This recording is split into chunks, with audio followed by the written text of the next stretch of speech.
Alan, welcome to the Tread Podcast, round two. I know there's a lot of great feedback from our Long Toss podcast. And just for those of you watching, Alan reached out to me a couple days ago after I posted a Twitter thread talking about the changeup and talking about some different thoughts on how to train the changeup optimally. And he has some very strong thoughts and opinions about this. And he's been working on developing changeups with his guys for, probably over 20, if not 30 years at this point. So he's got a lot of experience.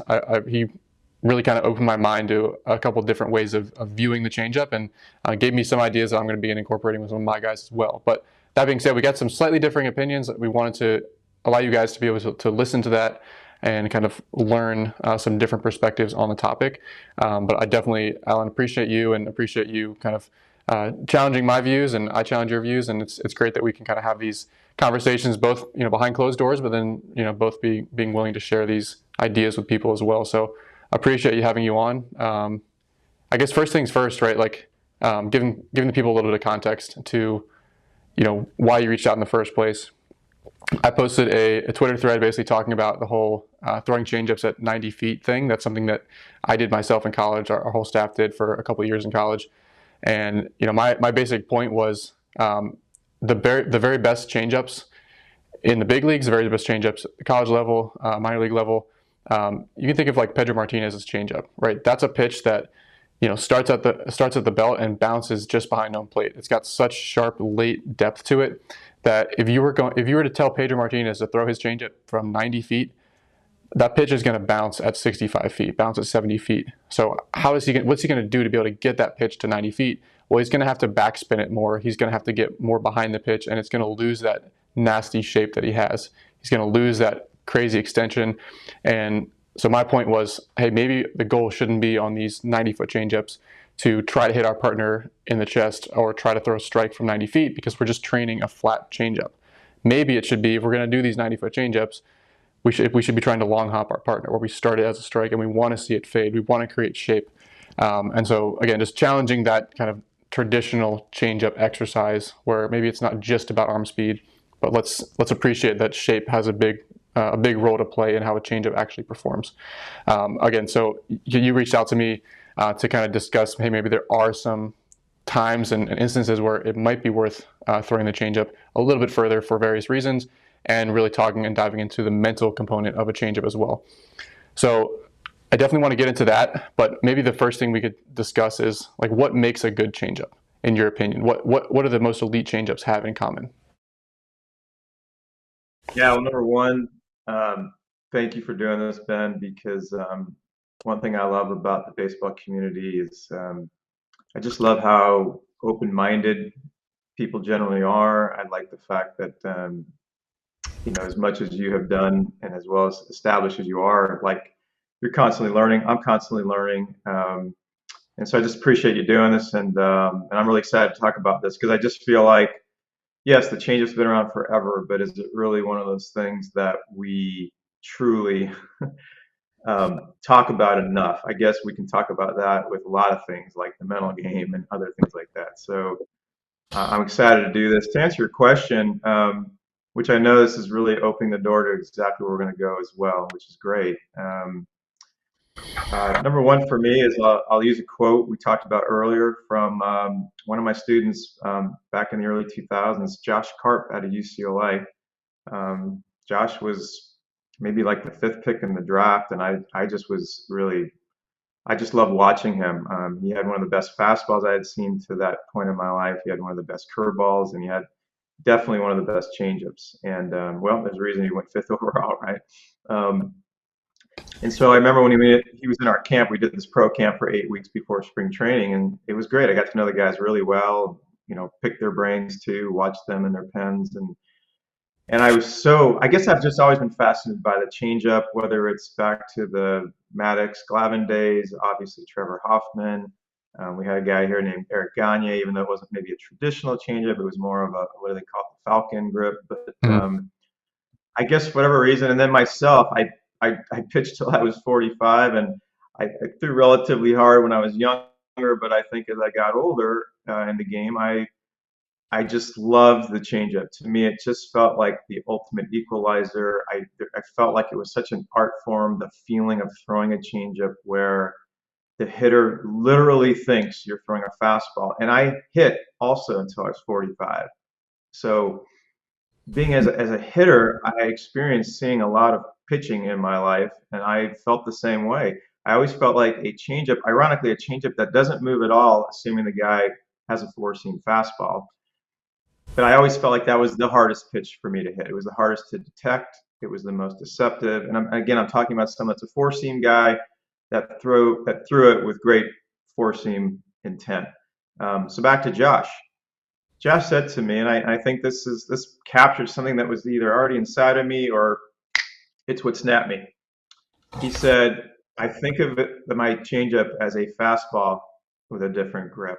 And I know that may be a term or a concept people have talked about before, but for me, it was really the first time I heard it in that context where I had this vision right away. Like when he is throwing his changeup, he now does he think, yeah, be committed, be convicted, like you're supposed to be throwing a changeup. This was a different level. This was like a first degree black belt versus a 10th degree black belt. I could feel it the way he said it. He believes in his soul that he is throwing this thing like a four seam fastball underneath the hands to try to beat a guy with two strikes. Like, and I saw it with my own eyes, bullpen after bullpen. And it was an art form. And I'll just bring up one other quick guy and then we can move on. Jack Krawczyk also was in our pro camp around the same time. Relief pitcher at USC, All-American, was on the mound when USC, I believe, won their last national championship game, or last national championship. And Jack might have thrown 82 to 84, maybe 85, maybe touched 87, but his changeup was again one of the best, not just changeups, one of the best pitches I have seen in my entire life. And he told me at one point during that run in the regionals, maybe even into the College World Series, I believe it was the same year, he threw 57, I believe, changeups in a row. Wow. And as I told you just a little bit before the podcast about the time where we had in our pro camp, we had the pitchers face the hitters, and I was catching, and I went out to get the signs from him, and he said, all changeups. And the hitters knew it was coming, and they still had no chance. And so this will go, I know, forward with what that means. But I guess the real long answer, short, is to me, it's when I look at a pitcher on a mound, and I believe, whether I'm a hitter, or I'm a coach, or I'm in the stands, that every fiber in that pitcher's being, down to their eyebrows, to their toes, whatever, their mechanics literally is, when I say identical, I don't mean 99%. I mean it's 100% you believe they are throwing a fastball. End of story. So I guess that would be the 30-second answer that I covered in 4 minutes. Awesome. Yeah. So you definitely you put a lot of that stock then in keeping the same arm speed, keeping the same intensity, and it's more of the deception aspect to you in terms of like that's one of the things that's a standout for the elite changeups versus just kind of an average changeup. Like when you look at Pedro Martinez's changeup, you see that same aggressiveness, conviction, intensity behind the pitch. I would add to that because I do think that's an extremely important piece. One of the things that we kind of look at as far as the data side of changeup pitch metrics, and I can share my screen here just to show you what I'm talking about. So, love it already. Yeah, one of the things you'll see is when you look at how changeups at the big league level play and what separates the really good ones from the kind of average ones, we can look at just movement and shape. And we all know, a changeup with good shape, good depth, that's important. But we look at this right here. Red is whiff rate. We want to see that high. We want to see high whiff rate. And WOBA, weighted on base average, we want to see that low. So we want blue low, red high. And we look at vertical break, the amount of depth. 5 inches or lower of vertical break is when you really start to see these changeups separate themselves. So just as an example, this is a Devin Williams changeup. And so he's got, I would argue, the best changeup in baseball at this point. And maybe you could argue Pedro's was better back in the day, but just as a kind of point of reference, his is in that -2, -4 vert range. So like he's throwing his changeup like around here, right around here. So extremely high whiff rate, extremely low WOBA. So you want to create a ton of depth on the changeup, ideally, to not just be deceptive from the speed differential, but also to be deceptive from the actual shape of the pitch. And then horizontal break, that's how much, obviously, arm side run you're getting. You can see the real effect starts to happen once you get over about 14 or 15 inches of arm side run. That's when you start to see whiff rates jump, and that's when you start to see WOBA decrease. So long story short, and Pedro's a really good example of this. I'm sure he was a guy who, if pitch metrics, were a thing back then, you would have seen into the negatives vert in over 15 inches of horizontal. But just to kind of add to what you're saying, like not just the deception piece, but also we can create that shape. I think to me that combination of both is when you start to see these really standout pitches that you have no idea what's coming. It looks exactly like a fastball, and not only are you swinging, from the timing differential, but you have no shot because it drops off the table. So, would you agree on that? Yeah, I couldn't agree more. And obviously, this is stuff that's out there now as far as the science and the data. I think what I was trying to say is it's like the saying, all paths lead to Rome, or out of Rome, or whatever the saying is that I should know my sayings before I say them. But I don't know the exact one I either. think what I'm saying is, was that I don't know the exact saying either, so it's close enough. we we get it. Um, I think what I'm saying is that it all starts with the deception, meaning you have to first be in the fastball mentality to decept, to deceive the hitter up front. Like that's just first and foremost. Now, yes, if you're a two seam guy and the ball should look like a two seamer, if you're a four seam guy, the ball should look like a four seamer. Data may come out and say, I mean, that has come out and said, as you're saying, with shape, how valuable shape is. So obviously, I'm not going to dispute that. But I think there's one other sort of hidden variable that it's always going to be tough to evaluate, which is if pitchers are throwing the changeup not nearly as well as they could. So in other words, you have guys that are decelerating a bit or they're tipping it off a little bit, and therefore they're not getting much. And those are the guys that aren't getting much shape. We could argue that, well, the shape is showing us value for sure, but maybe also the lack of shape would score better if more pitchers truly were throwing it with better deception, meaning Yep. their mechanics look more fastball-ish. So by all means, listen. I mean, I was a four-seam guy, and I wanted my pitch to be as straight as my four-seamer. I felt like as a hitter, again, it was always the hard.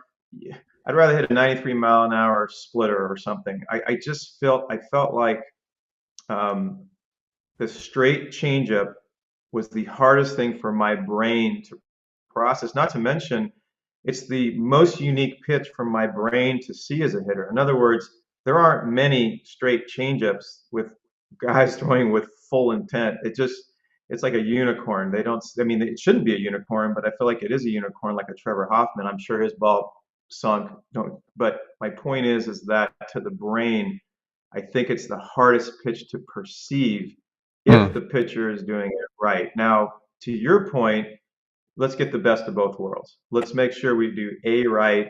And my other concern, by the way, about the chart showing how valuable that the shape is, and I'm not disagreeing with it, but now if we're going after just the shape, because we know X vertical drop equals this, that may tip the pitcher may learn to throw the changeup that is still good and getting the vertical break, but maybe the deceleration of the body's happening. There's the hand is over pronating because he's trying to get so much break. So I think it's tricky. It's a slippery slope, but I would just say for simplicity, I totally agree with you. I think we're saying the same thing. Let's get both parts. Let's first, Yep.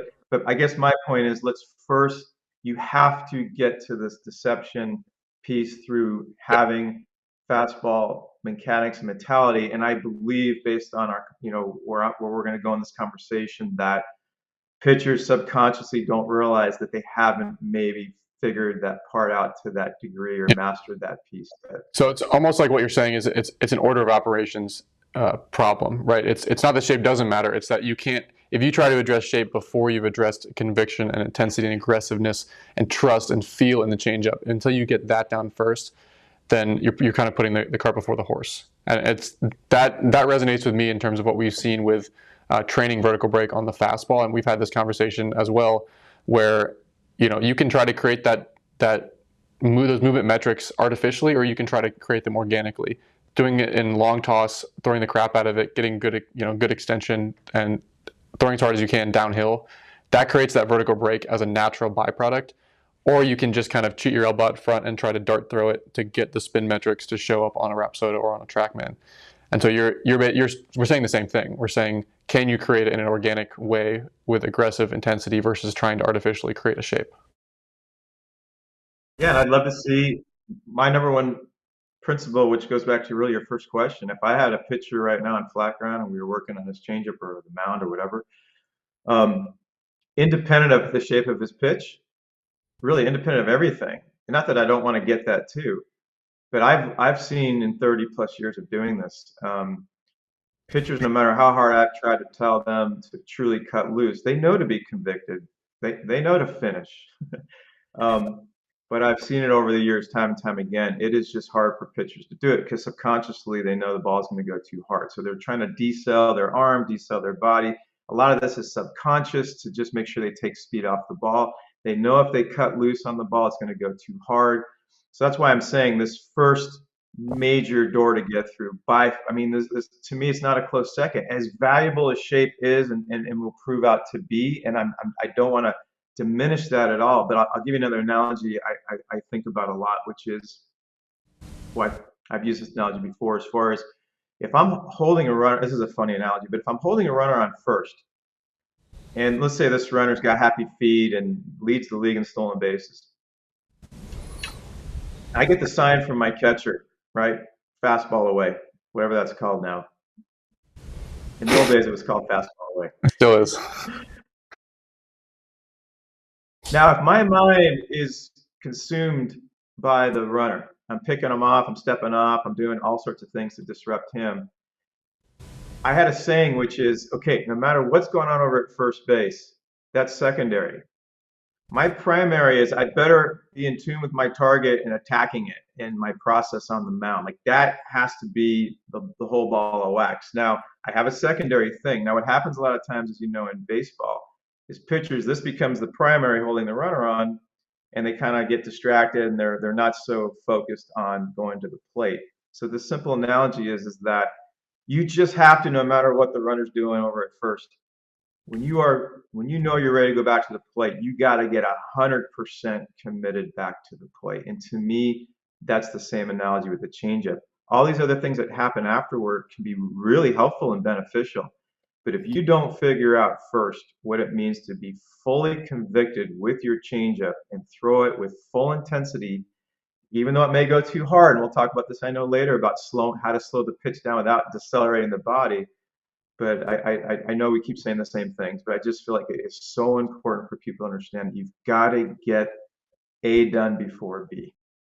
So how do you work on that, right? Would you say it's something as simple as like telling a guy to grunt on his changeup? Like Nolan Ryan, I think, was known for grunting on his off-speed pitches as well. Is that like a simple cue you would use, or do you take them through a specific protocol to teach them what that actually feels like to fully let loose and trust the changeup?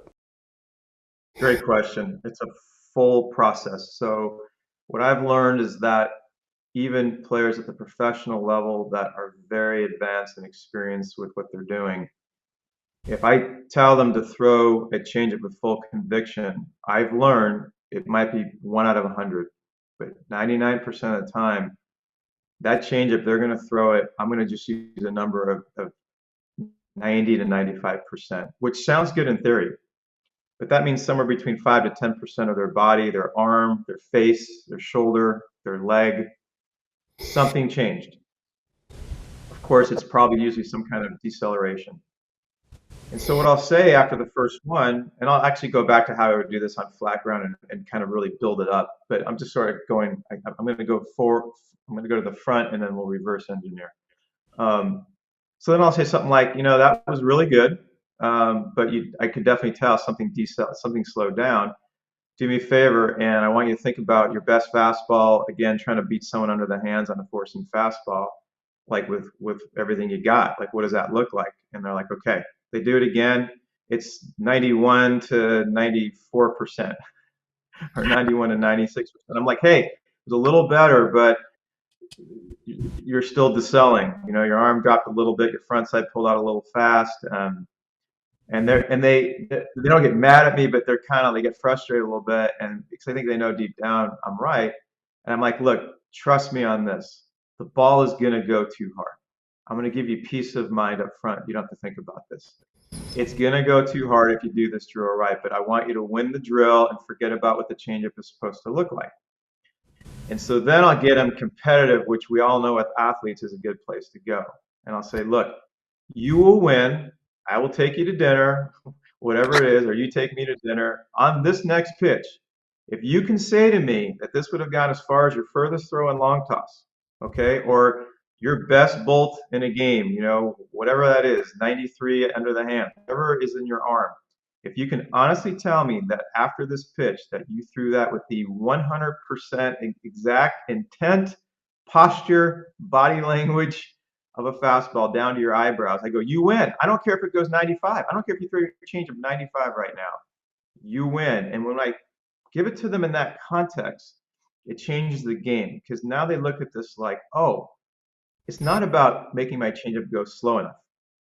It's about what I call breaking this mold of maybe years and years of programming and the subconscious feeling of a changeup means the ball needs to go slower, which is true. But as we know, that will translate to them making sure it goes slower by probably decelerating something because here's the catch. They know subconsciously that if they do finish and do the right thing, if they are convicted and do the right thing, they know for sure this changeup is going to go too hard. And so I have to explain that piece to them up front and say it is going to go too hard, but that's the hardest part of the changeup, and we need to break that mold first. And then once we do that, then we'll take the ball and we'll take, if you have a basic circle change, we'll manipulate the ball to where we'll get less off the ball in time. But it's almost like if you don't get over to this island first, you know, if you don't, in other words, if you don't break this chain and Right. first break this old programming to know what it feels like. So the last thing I would say is this, as far as the procession of doing this. If I had someone on flat ground, this was brand new to them, I'd first have them throw their changeup, you know, at 60%, 70%, because I want them to have feel, feel, feel. I know we'll get into this with the changeup and long toss later, but and then what will happen is I'll have them pick a focal point, let's say chest height, and I'll say, okay, throw it up, you know, get a little firmer, let's say 80%, and I'll purposely lower the focal point as I add the percentage intent. And I'll do the same thing that I just went through. Eventually, as they get lower and lower, so they're on top of the ball and they're feeling more like a fastball that they're getting through, then the same things will come up. They'll start to feel like they're throwing it 100%, and I'll say it's close, it's 90%, it's 92%, or I'll see a lot of decel or a lot of manipulation of the ball, and I'll play the same game, and I'll say, look, I don't care how hard the ball goes. In fact, I want this thing to go super hard. Let's just see if you can get that feeling. And when they do this, by the way, another kind of proof positive of how unique this is athletes will look at me like, I don't know if I've ever thrown a changeup the right way in my life.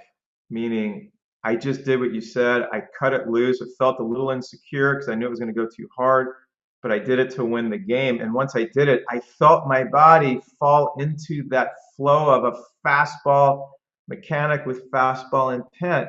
And I don't know if I've experienced that truly in my mind because my mind is always protecting me, right? Or always trying to control things or worried about the speed. And so anyway, that would be a little bit of some of the real kind of dialogue that I feel like needs to go on, and also the awareness that needs to happen. So do you find that like once they felt that one time, they never have to relearn that, or do you have to constantly revisit, you know, next session, next session, next session, like finding that intensity, that high gear first, you know, start of the session, so that they can then work on the shape later on the session, or once you've done it once and they had that light bulb moment, they can never unfeel that. Great question, Ben. The light bulb epiphany, once it happens, it is like the cat is loose and they're aware. But as you well know, who's trains lots of players, is that it is an old program. It has a lot of history. There is a lot of story around how the changeup has been thrown their whole life, and so you do need to stay on top of it. You do need to ingrain it. But the good news is that once they've felt this feeling, like hitting the lottery, they just sort of feel like there's a wow moment. They've touched it, they've felt it. It's hard to teach, and so once they have that experience, to your point, is I do feel like that they want it. Like they feel like, wow, like I just executed like something that was a game changer for me. And I felt it and I know why. And so now it's in there, it's in the system, and now they want to achieve that. And also they know as a pitcher that from a hitter's point of view, it's an absolute nightmare to have to deal with um, someone throwing a changeup now with the right way, so to speak, with full intent. And so I guess I do feel like that they get to that point where bottom line is they need more integration, they need more training, but I feel like once the cat's out of the bag, their awareness is way up there, and the fixes can be very quick. Do you find that when they first feel that, like, do they always throw it way too hard and they backspin it and they don't have good shape on it, or do sometimes they feel that and they actually do throw a completely nasty one their very first or second or third time doing it because suddenly they are actually getting through the pitch in the right way? Is it always too hard and backspun, or sometimes they just bust out the nastiest changeup they've ever thrown when they go through it with true intensity? It's both. I think what will happen is, as you said, it goes back to your point about shape. I think once they're freed up to throw like they've been throwing a fastball their whole life, which is the most knowable pitch in their body because they've been doing it since they were a child, right? So there's such a comfort zone with throwing a fastball, as you know, you've done it your whole life. So once they tap in and sync with the same feelings that they get from what they've done their whole life, which is so natural, then now, yes, it's going to tend to go for sure too hard, but you're also going to see the life on the ball move in a way that's going to be more consistent with what I think the path of the ball would do because their wrist is freed up, their fingertips are freed up, right? They're doing what they do with a fastball. But I would say, regardless of how much the shape for sure is going to happen, as we talked about earlier, the main breakthrough right away is or the main piece they're going to note right away is the ball is going to go by the way, when I say way too fast, that's such a positive because it tells you how much they're decelerating truly on a certain level because the ball's being thrown right and now it's 5, 6, 7 miles an hour too hard. Well, in a way, if you look at that from from the opposite point of view, it's like, well, that makes sense. The average pitcher might be decelerating 10%, and now you're adding 10% more velocity because of the way it should be thrown, which is why, actually these numbers are helping me realize why it's even harder for a pitcher to truly cut loose on a changeup unless they've learned this at a young age or they do it naturally like a Pedro. Um, but I think the first thing you're going to see, if someone does this, you can almost just put it in ink. It's going to be 5 to 7 miles an hour harder, which is a good sign. And as you said, I think you'll start to see some of what the shape would look like in a benefit going forward. So let's say we've done this. They've thrown the first couple way too hard. It's maybe 5 miles an hour harder than we would ultimately like to get them to, but they have that light bulb moment. It clicks. What are some strategies to then take some speed off the pitch from there without actually reducing the intensity? You've built them up, and now we need to drop some velo off in an organic way. Are you changing the focal point down? Are you trying to get them to feel the ball out front? Are you just tweaking the grip in their fingertips? What are your top three go-tos to actually create that shape and that velo differential now that we've actually held the intensity as a constant? Ben, I love it, man. You're firing me up. So number one is gonna be the grip for sure, because that to me is the most important piece to slowing the ball down. I'll talk about that in a second briefly. Number two, I'd probably say is focal point low and to glove side for extension reasons, right? We want them to really feel what it's like to look, this is about being like a fastball. So things like getting through the pitch And then, of course, getting downhill, so you take away the subconscious thought of if I'm desailing, I'm getting underneath the ball. So we want the opposite. We're like, no, no, no. We want this at the right toe for a right-handed pitcher. That's where we want your focal point to be. Um, and I guess three might just be similar cues of just, this is a fastball. That's it. We're not, in fact, I don't even like to use the word changeup around pitchers. I might just only use the word you're throwing a fastball. Yes, you have a different grip. So that might be cue number three. As far as the grip, I'll just do something really basic because I throw a circle change. And so what happens with like a circle change is that one thing we'll do is we'll just slide the middle finger down the ball a little bit. So now all of a sudden you have just a little more gap here. All right. So again, everything comes down to just having less touch, less physical touch on the ball. I don't want to use the word feel because we want the feel obviously to be there. Some guys maybe like to pull the ball forward away from the palm. Obviously now it's closer to the fingertips. That could be a little scary at first, but that's going to obviously create less friction on the ball or whatever you want to call it, less force on the ball. So I guess at the end of the day, those are just like a couple of real basic ones. I had guys, by the way, that went from what I call a very standard three finger. Let me see if I can get this right on the camera. It's over here. So standard three fingers. And then what I did is I want to do this in very, very small increments because I don't want them to be shocked. Like, okay, like I love my circle change grip. Maybe I'm decelerating on it or my body, but okay, but I still want to cut loose with that grip. So it's a very tiny adjustment that might happen over a few weeks. So first you go to what I'd call like the middle finger maybe down a little bit. And then at some point, that middle finger can get, so look, now I'm almost like at the halfway point. Mm-hmm. I call this 2.5 fingers. Okay, so this is three. This is a little less than three. I had one kid at one point, actually, he was a pretty high pick of the Twins who, I don't mean to say that for dropping names, it's more because he threw hard. He was like 93, 94. And he was a master at this. He got down to 2 fingers.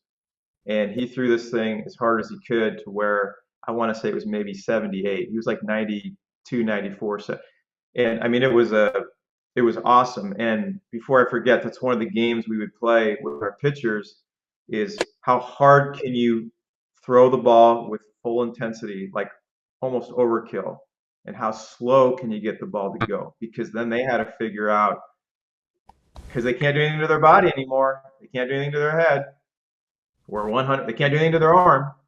Right. So we're 100% now in the ball. And it is amazing if you just go from whatever your traditional grip is and you just slightly adjust one finger or you pull it forward even a little bit. And I've seen this within one throw. It may not be all the way there yet, of course, but there's a light that goes on immediately. They're like, oh. And then one last thing I'll say, and then we can move on, is this is like so exciting to pitchers who maybe have shown good changeups, but know deep down they struggle with it or it's inconsistent or they shelve it because it's like sometimes there, sometimes not. This is so empowering to the pitcher because they realize, I got this now. Okay, it's going to go too fast, but I now know how to at least have repeatability with it because I'm throwing it 100% the same way every time with 100% intent. So I've eliminated the most important variable by far. And so now, yes, I have to tweak my grip a little bit. It might take a little bit of time to get used to it. But now you get to sort of experiment and play, but you have the repeatability as your baseline now. And guys have fun with this now. They're like, man, this is cool. I know to throw it 100%. That's repeatable. I don't have to figure out that hard part anymore. Now it's just about what do I need to do to manipulate my grip to get to a point where it's just slower, and then how slow do you want to make it? And now lastly, back to your point on shape. Well, what's going to happen is of course, as you start to get less grip on the ball or you get more friction, well, now the shape's going to come as a byproduct of that, and that might be a part of the world you never get to experience because you've never gone there. Yeah, so you don't have to directly, your point is you don't necessarily have to directly focus on the shape. If you focus on the velo differential while holding max intensity, the shape will come as a natural byproduct. If you can get the guy throwing 93 to throw a 78-mile-an-hour changeup max effort, there's no way that pitch doesn't have the shape. That's what you're saying.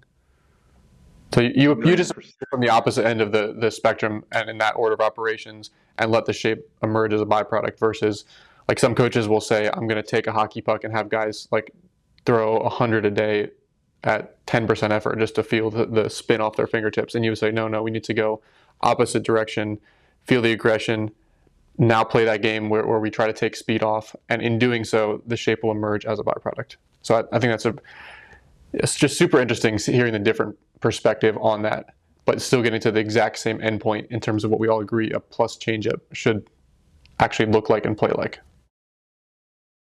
Yeah, and also the shape part of it, as we went back to that earlier question, if you take care of A, B gets taken care of, as you said. So, but the point is it feels like everything's so hyper focused on B. I don't mean the shape B. I just mean throwing a good changeup, which includes the shape. And we have to first get to A. Until you get to a point where you can get a pitcher on a mound and essentially throw his changeup way too hard. Until you break that mold. To me, you can do all the drills you want. Don't get me wrong, there's nothing wrong with doing drills to develop feel, and it can be very helpful for the big picture. But it goes back to the holding the runner on first. At the end of the day, there's just nothing to think about. You better get 100% of your attention back to the hitter, or in this case, really the glove in your process. And so I'm going to keep beating that same drum for forever, meaning you have got to first get this fastball mentality right. And I like what you said because you just gave me insight into the idea of why the shape gets so much better as a byproduct. Because of course, if you're throwing, I mean, I didn't think of it this way, but yes, if you're throwing 95 and you can get your changeup, let's just say down to, let's make an extreme. Let's say you can get it down to 60. Okay, we'll just play that game. But you are truly chucking this thing with 95% everything. Someone watching you from the point of release, if they couldn't see your grip, it was capturing it next to another video of you throwing 95. If they had electrodes on you to where they literally saw your heartbeat didn't change, your pulse, nothing changed in your body. It was 100% the same dude or gal. But you were able to throw that 95 at 60. And I know we're going for it's a little bit of a reach, but as you said, Ben, it's perfect. What kind of shape would organically Right. come out of that? You'd have to, the ball would have to have this. And by the way, I also believe like with life and carry from pulling down and long toss, which to me is really the most optimal fastball. It's got the life and carry because it had the stretching out phase behind it. I feel the same way with this hump at 60 miles an hour. I feel like it couldn't be obviously this noticeable, easy to read big hump. It would have more of that life and that organic quickness of the same effect you get from pulling down a long toss. Yeah, just a couple of points on this. I think this is really good stuff. One is we talk about like what mechanically about trying to throw the ball as hard as you can with a changeup grip would give that pitch more shape. You mentioned you might adjust the focal point a little bit down to low and glove side. That's a kind of hack we'll use in bullpens sometimes. And the thought process, just for people listening behind that, is as you change the focal point, you're actually going to get a little bit more extension out front. You're going to release the ball a little bit more out front, and as your hand back up so you can see my hand, as your hand spirals out and around, you're holding more supination back here. As it spirals out and around, it starts to get to more pronation, pronation, pronation, pronation, pronation, pronation. You can hold on to that ball a little bit longer and get to out here. By the time you're out here, you're in more of a pronated position, whereas back here, you're more neutral.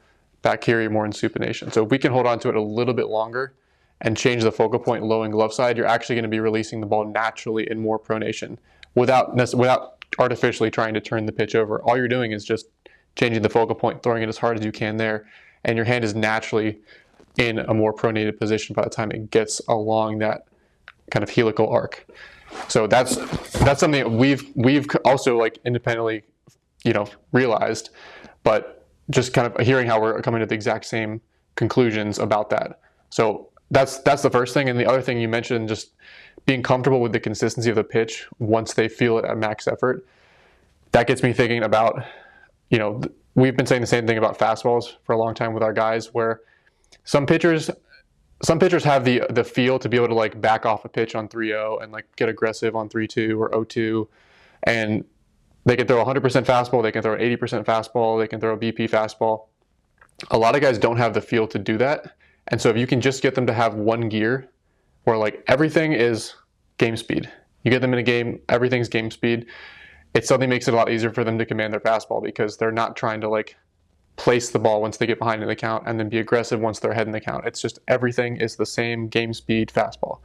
You're saying let's take that same thing for the changeup. So now they're not trying to regulate, hey, fastball's 100%, changeup's 80%. Now a 3-0 fastball is 90%. Now this changeup's 75%. It's all one game speed. It just takes away that variable. It's a consistent intensity across the board. So I had never thought of it from a changeup perspective, how that alone would just give guys so much more comfort in repeating the pitch because they're not trying to constantly play with that intensity dial. It's just turned up all the way. You can argue the same thing for curveball and every other pitch, right? The more consistent you throw that pitch. Look, we know stories of like Pedro adding and subtracting on his fastball, and you can say he was a master at it, and maybe not a lot of people can do it. You know, he would purposely throw 97, then he'd purposely throw a 92-mile-an-hour fastball. And I've heard of pitchers who can throw a BP fastball as their changeup, which I think is an art form. I don't think a lot of people can do it. Maybe they can, maybe they just haven't worked on it. But I think you bring up a good point, this term variable, Ben, because it's why I love pulling down and long toss, because it translates into you getting into a 100% repeatable mentality so that you always know that when I throw a fastball, I do X so that it's going to go to Y. The same thing for a curveball. If I aim at X, I want it to go to Y. But if I'm throwing a 92% fastball with my curveball grip, how can I expect my X point to go to my Y point? It doesn't make sense. And the same thing with the changeup. And you brought up another interesting point. If pitchers, according to how I feel about this, tend to maybe not every single pitch, but tend to decelerate or not have that full intent, you can also argue that could creep into their other pitches throughout the Right. game, right? They may all of a sudden not even realize it, but they're decelling on their fastball a little bit because they're decelling on their changeup, or because they flew open on their changeup to slow it down subconsciously. Now they came out of their mechanics. I know guys at the highest level, they probably make these micro adjustments fast, but the point is, why mess around? If we know going into it that if we're all, look, here's the bottom line. This is how I love to pitch. I felt like every pitch I threw, I wanted to look 100% the exact same way. Literally, can I control on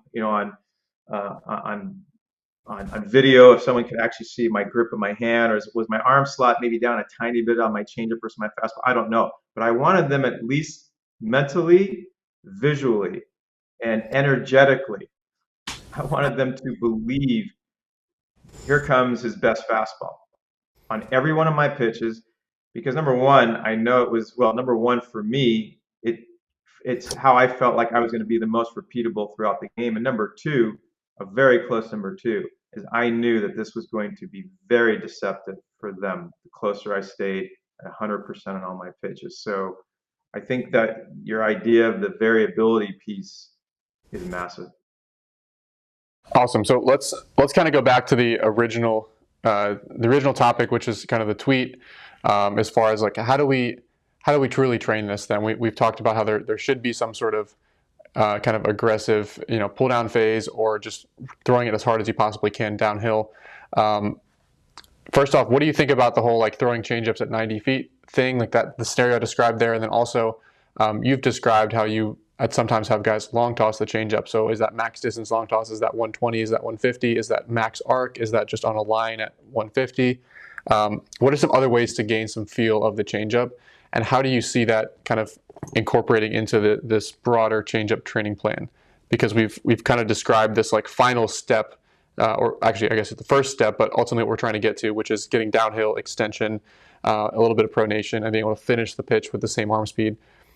So you teach that first, and that's where we're ultimately trying to get to that point. How do you see these longer distance changeup protocols coming into play? Is that beneficial? Is that just something you might play with certain guys, or do you think everybody should be doing that on some level? I want to go back to something you said about the hockey puck, and I'm a huge hockey fan, by the way. Anything you can do that's going to help with feel and different sorts of exercises that I guess you can tap into. So for me, it's going to be number one is going to be long tossing with the changeup for many reasons. One is, and don't get me wrong, someone may find the hockey puck thing is the best thing in the world and do that, and someone may find that I love this idea of full intent and I'm going to just master that, and I don't need to go past 60 feet because something you've brought up before, which I know is a huge factor. I know Tom House is big into it, specificity. And so I look, number one, everybody's different, so whatever works for you. From from the general point of view of this topic, for the reason why we are in love with long toss for many reasons, and one of them is going to translate perfectly to your question. So again, let's take a guy, and I'm going to give Kirk Sarloos a shout out here. Kirk was in our camp as a player. First guy I ever saw long toss with a changeup. I didn't, that's the beauty of life, right? The beauty of coaching. You learn from your players all the time. I was probably 10 years into being a quote unquote pitching coach. And here I have a guy for the first time long tossing the changeup. Kirk had one of the all time greatest changeups, too, by the way. Um, and I watched Kirk probably get out to about 150, 180. Kirk was a big movement two seam guy. And so he actually played his shape, as you would say, Mm-hmm. with his changeup. And I found it fascinating because, of course, intuitively, it was like the bells and whistles went off because of my deep history with long toss and knowing what long toss promotes. And one of the main things long toss promotes is feel. Number two is this idea of variability or variance with throwing uphill. You're creating all these different sensors of feeling, of micro adjustments. Getting underneath the ball, as you know, causes layback. And eventually, just like in long toss with a fastball, going up higher and higher and higher and creating more and more of a stretch, more and more of a layback, and eventually taking that as a benefit as a pull down on the way back in.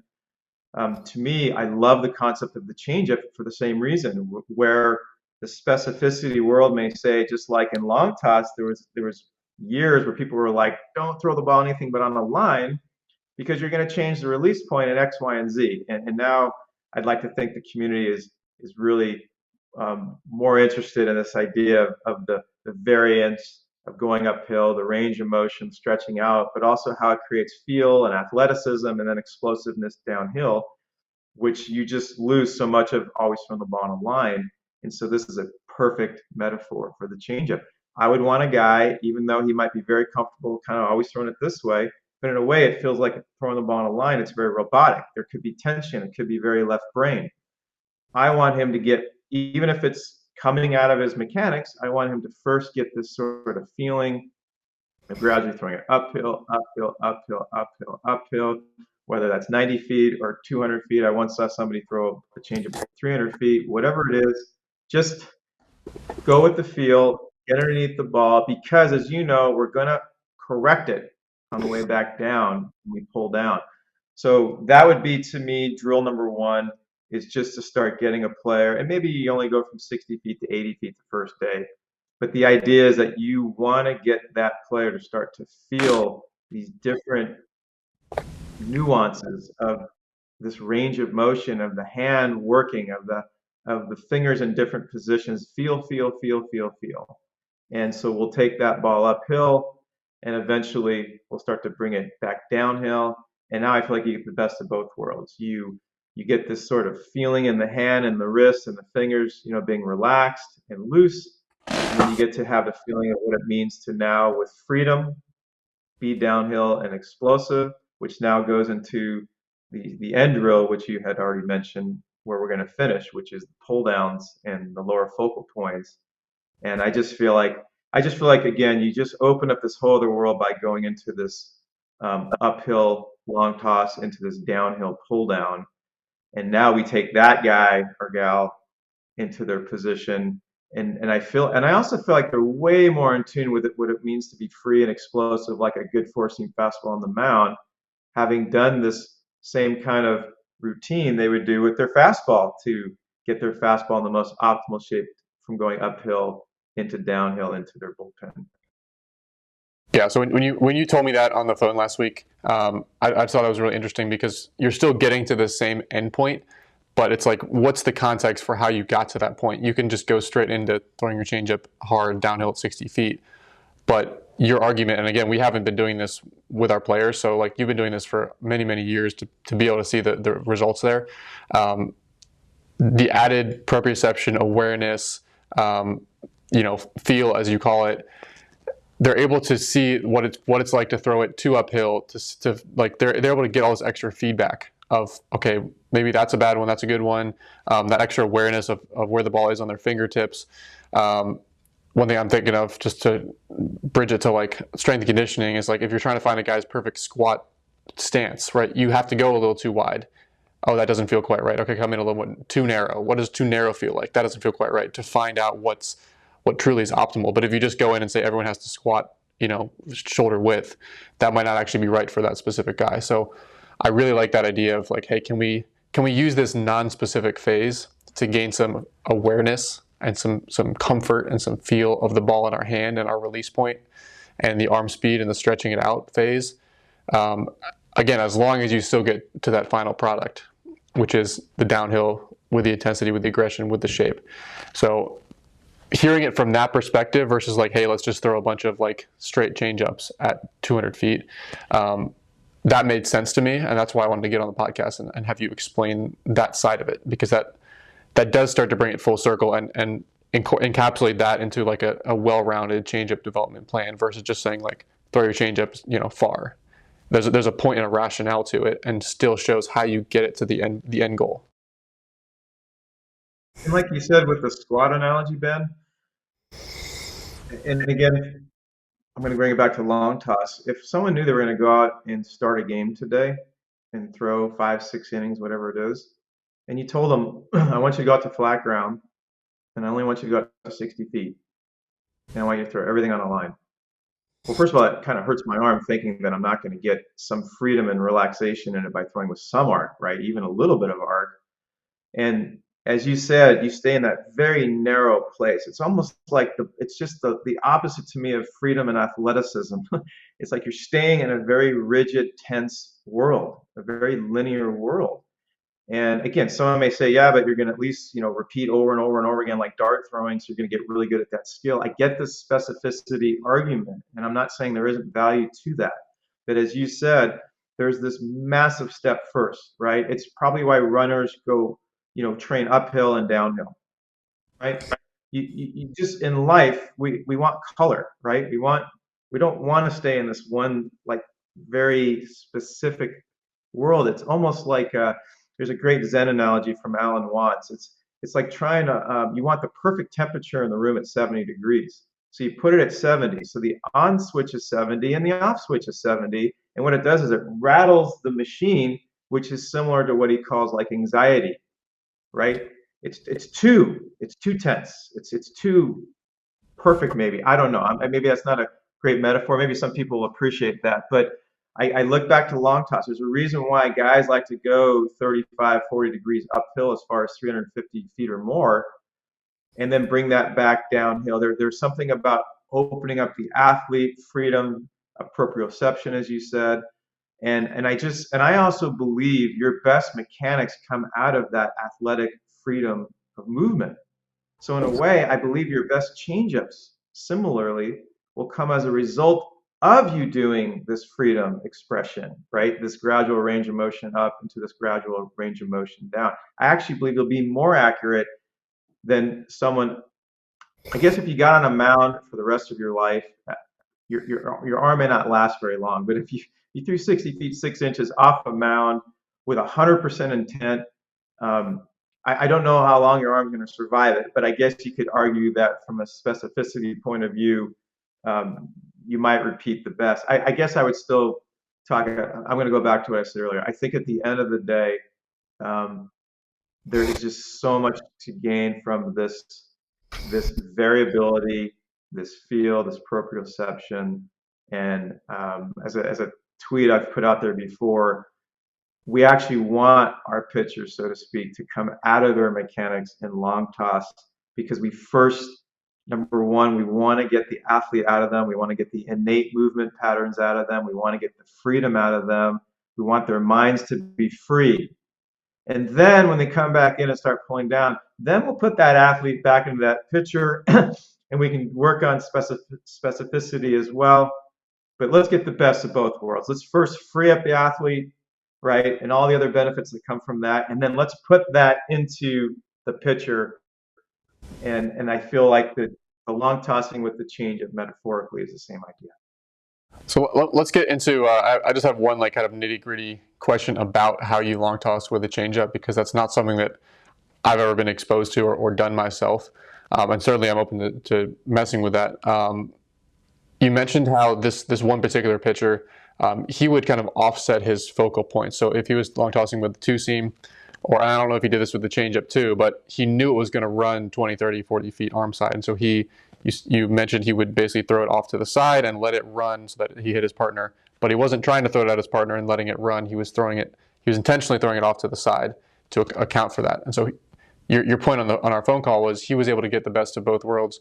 He was able to get the long toss benefit while still staying in his true true release feel, at least of the fingertips and the spin of the ball, so that he wasn't straight just back spinning the changeup or back spinning the two seam. He was able to get that true spin.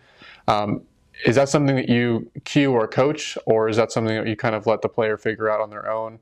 How do you kind of incorporate that? Do you have the focal point shift as they get further and further out, because that ball is going to have more and more time to run? How do you kind of like balance that aspect into long tossing with a pitch that's supposed to have or has more shape than just kind of a straight backspin fastball? It's a great question, and it's tricky, Ben, because if the player, like I would say most players are used to decelerating on some level, I don't know if we're getting a true understanding of what the shape is really going to look like eventually. So I would sort of go back to square one, which is be aware of what their shape seems to look like. But I want to first just, and if the shape is left to right, and there's nothing wrong with saying, hey, just let it ride, just go with the feel of it. I almost kind of don't want them to know anything, and I want them to first just be more in tune with the feel of the ball in their hand, the feel of throwing it uphill, just sort of seeing like organically what happens when we start to elevate the height of it and start to move back, because we may actually learn that they're not so much a left to right. They might be more of an on top, straighter per pitcher that eventually maybe moves a little harder to the right and not so much down, or we might learn the opposite. So I kind of would first go back to square one of just sort of like what we do in long toss. We're not really coaching them on mechanics and in too much even with intent of where the ball should be. We actually want them more in space. So I would almost say the same thing with a changeup. Just let them start to get used to the feeling of what it feels like to be relaxed and loose, and just kind of let it happen. And then maybe go to school on what the ball is doing. And let's say it is doing kind of what we already saw it doing. As they move backward and we see that this thing is holding true and it is who they are, yes, let's start to. And by the way, it was also Kirk Saarloos when we had our talk about this. Kirk had a lot of run, and it was just that was probably also what really got my attention about the value, besides more of the instinctive part of long tossing with the changeup, that he would aim way to the left. Well, he kind of did it with his fastball too. I can't remember as much with his changeup, but the idea is that stay with the shape of it, as you said, but let that happen second. Let's not try to force anything or kind of presume, even if we're like 90% sure. I'd almost put it this way. I love the word curious. Let's just be curious to see when we do this new drill, right? Let's just be curious to see, what comes out of this pitcher when we start to elevate him uphill. It may be the same dude. It may be pretty much the same dude, but it also may not be the same dude at all. And I think we just need to kind of be open to that and let that happen. But at some point, if that's who that dude becomes, and we just know it is that kind of movement, that's just what is organic now, and we figured it out, absolutely work with that, as you would say, with shape, 100%. So switching gears a little bit, I really have two more questions for you. One, let's start here. Why do you think the changeup has kind of fallen out of favor, so to speak, over the last decade or so? Right, it seems like everyone's throwing a ton of cutters, sliders. Kids want to go to the curveball first. as their kind of first off-speed pitch they learn. Why do you feel like that is? Like, is it just because the changeup is a harder pitch to learn, to master? Give your take on that. Easy. To me, the changeup is by far, there's not a close second. I guess we can argue the curveball, from when you're younger. I mean, the curveball can be kind of a bit tricky, but I think in the grand scheme of things, the changeup, mainly because of not so much the grip, it's mainly because of the mental side. It's sort of this lack of awareness, or you don't know what you don't know about this idea of breaking the mold and what it means to truly throw it with full intent and make it go too hard. And so I think because there's not so much of an awareness of really that kind of process and that drill, or that awareness of it, it's like a hamster on a wheel. We get players that have a good change or show it, or they did something to manipulate their body that the pitching coach or the player couldn't really even see or feel, so that we just keep making physical adjustments to try to figure out how to throw the changeup right, and that leads to a lot of frustration ultimately, because it's not the fix. The fix isn't your front side pulled out. Your front side may have pulled out. The fix isn't your head pulled out. Your head may have pulled out. The fix isn't your arm slowed down. Your arm may have slowed down. The fix is we got to get you to throw this thing as hard as you can and make it go too hard and feel what that feels like, and then we're off to the races. And I feel like because that mental piece, which is what my article goes so deeply into, because that mental piece is either coaches and players are not aware of it that much, or if they're aware of it, it's hard for them to figure out how to process and translate that and fix it.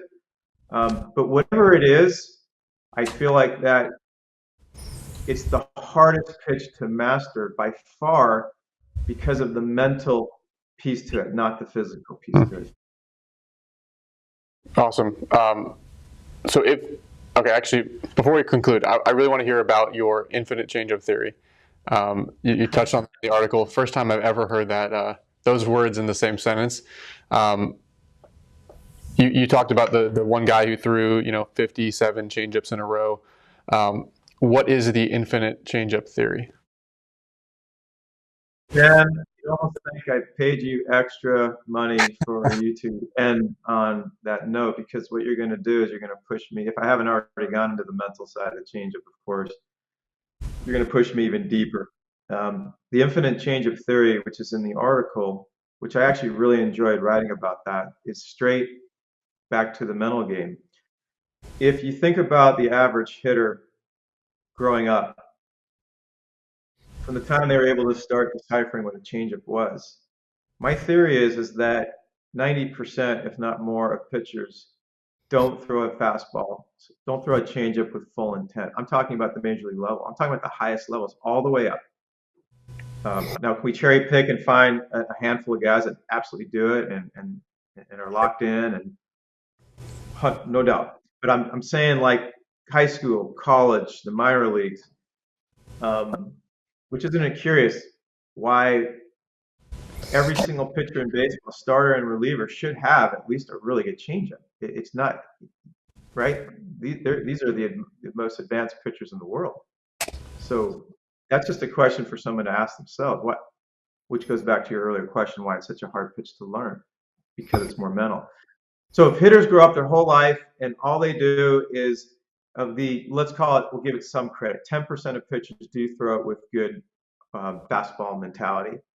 But 90% of the time, their brain gets notified, alerted, even if it's subconscious, that the pitcher did something different, right? There was a change, whether it was a decel of the front side, or the head pulled out, or the facial expression change, or of course the hand looked different. So they're tipped off. And the higher you go on the levels, the easier the tip off is to them. They're used to it.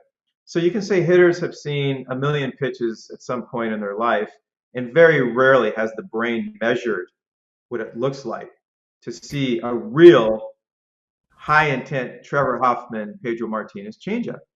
It's a unicorn, right? So the brain has so much programming from a hitter's point of view, that if you are that 1/10 of 1%, the Trevor Hoffmans of the world, who players at the major league level look changeup, probably 100% of the time on him, more, well, let's not say 100%, but mostly they looked changeup on him. Still had no chance, essentially. What happens is that the infinite changeup theory is basically saying that, so if you are in that 1/10 of 1%, and you do throw that changeup, and we can say the hitter has no chance, and then you throw a second one, and we can say the hitter has no chance, and you can say, well, now the third one they're going to look for it. And this is the rub of that section of the article. And my point is this: if they look for it, and you come back with 100% full intent from your hair down to your toes, you are looking 100% fastball, their brain is going to still default to the million pitches variable.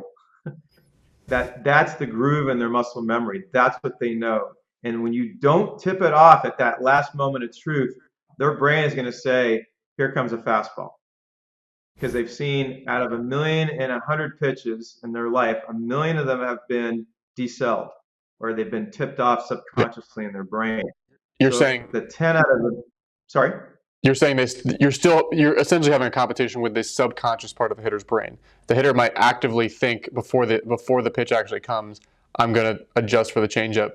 But when it actually push comes to shove, with how quickly it's actually happening, how quickly they have to make a decision, the conversation is really happening in the subconscious part of their brain, which they can't override it in the 10 seconds between that pitch and the next pitch, because they've just been so programmed on a deep level. That's kind of what you're saying. Yes, that's the main piece. The other piece is this: hitters notoriously don't ever want to get beat on a fastball, or they don't want to get beat on a fastball in. So let's say after 7 changeups, they finally say, okay, no matter what, even if he throws a fastball, I'm going to spread my feet, I'm going to shorten up my swing, absolutely going to sit changeup. And then when the pitcher gets to that moment of truth again, and as you said, the number one default is going to go to the subconscious, right? What they've seen for 15 years, 1,000,000 times. But here's the other part: the hitter is still competitive. In the back of their mind, they're thinking, it's the 8th one. This is the one that he's going to bust me finally, right? And we can say that, but they still deep down want to sit on the changeup. But there's going to be that little seed in their mind on the 8th one that this is, I don't want to get beat on the fastball. And where normally they would get tipped off, so they could, let's say, adjust because the pitcher looked different. The pitcher comes back with 100% intent, and it feeds into that story that this is the one I'm going to get beat on. So now take it to 50. Now you've done 50. The hitter's like, okay, the 51st one, no matter what.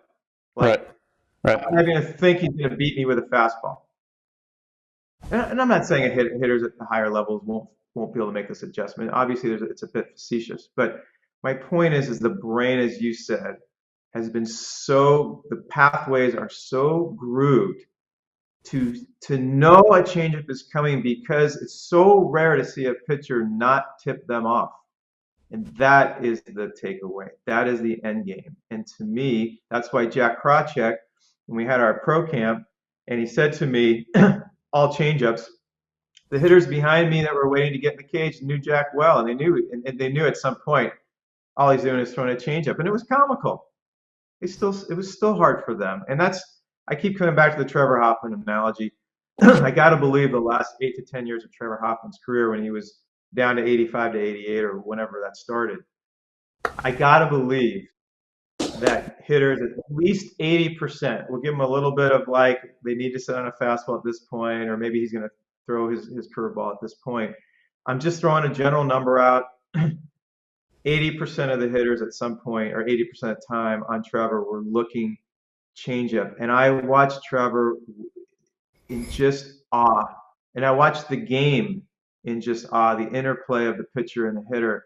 And I could not get my mind around the fact that I knew these hitters were sitting changeup, and they still had no chance. I can't even remember a time where I saw, I'm sure it happened, sort of like Mark Grace did it on a Mariano Rivera cutter. Like, he seemed to be one of the few guys that he probably visualized the pitch 12 inches in and just created a swing path and hit that, had that important hit against Rivera in the World Series.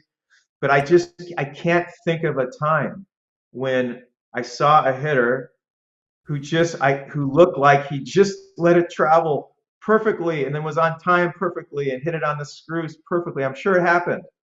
But in all the years I watched Trevor or even a Pedro was different because he threw so many different pitches. And again, it begs the question, if you told a hitter that this guy has a perfect arm speed, 100% intent changeup coming, would he ever want to do with that pitch? And I think a hitter would say, I don't ever want to do with that pitch. Give me 102 off the plate.